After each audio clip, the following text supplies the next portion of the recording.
আসসালামু আলাইকুম, welcome to my another short video. ঝটপট এবং অনেক কম সময়ে চিকেন কাবাব বানানোর একটা ছোট্ট রেসিপি শেয়ার করছি আজ আপনাদের সাথে। কাবাব বানাতে কি কি উপকরণ লাগছে তার একটা ছোট্ট লিস্ট আমি ভিডিওর স্ক্রিনে দিয়ে দিয়েছি।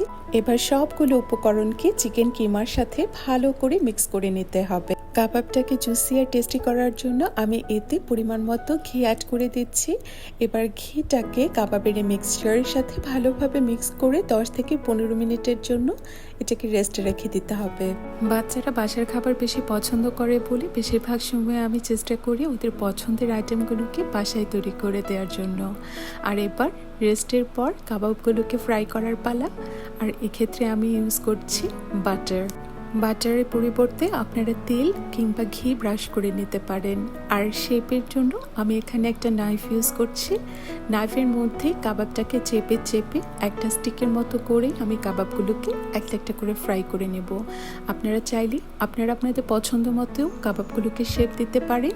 আর এভাবে খুব অল্প সময়ে হেলদি ওয়েতে আপনারা বাসায় আপনার বাচ্চাদের জন্য মজাদার এই কাবাবগুলো তৈরি করে নিতে পারেন। কাবাবের মিক্সচারে যদি আপনারা সামান্য পরিমাণ চিজ অ্যাড করে নেন তাহলে দেখা যাবে এর টেস্ট আরও বহু গুণে বেড়ে যায় আর কাবাবটা অনেক জুসি হয়ে যায়। চিজ দিতে আমি একদমই ভুলে গিয়েছিলাম আর এডিটিংয়ের সময় আমার মনে পড়েছিল বলেই আমি ইনফরমেশনটা আপনাদের সাথে এখানে শেয়ার করলাম। কাবাবটা আমি স্পেশালি বাচ্চাদের জন্য তৈরি করেছিলাম বলে কাবাব মশলা এবং আদার স্পাইসেস আমি খুব লিমিটেড ইউজ করেছি।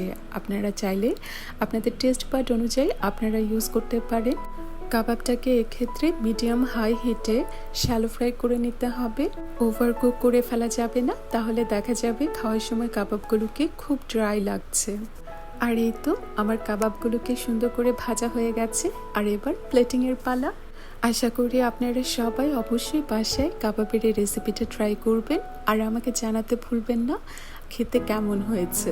আর আলহামদুলিল্লাহ আমার বাসার সবাই কিন্তু কাবাব দারুণ পছন্দ করেছে, স্পেশালি আমার বাচ্চারা। আর আপনারাও কিন্তু কাবাবটা অবশ্যই ট্রাই করতে ভুলবেন না। গরম গরম চিকেন কাবাবের সাথে ছিল ঘি ভাজা পরোটা আর গরুর মগজ ভুনা। আজকের এই ছোট্ট ভিডিও এ পর্যন্তই। সবাই ভালো থাকবেন, দোয়া রাখবেন। আল্লাহ হাফেজ।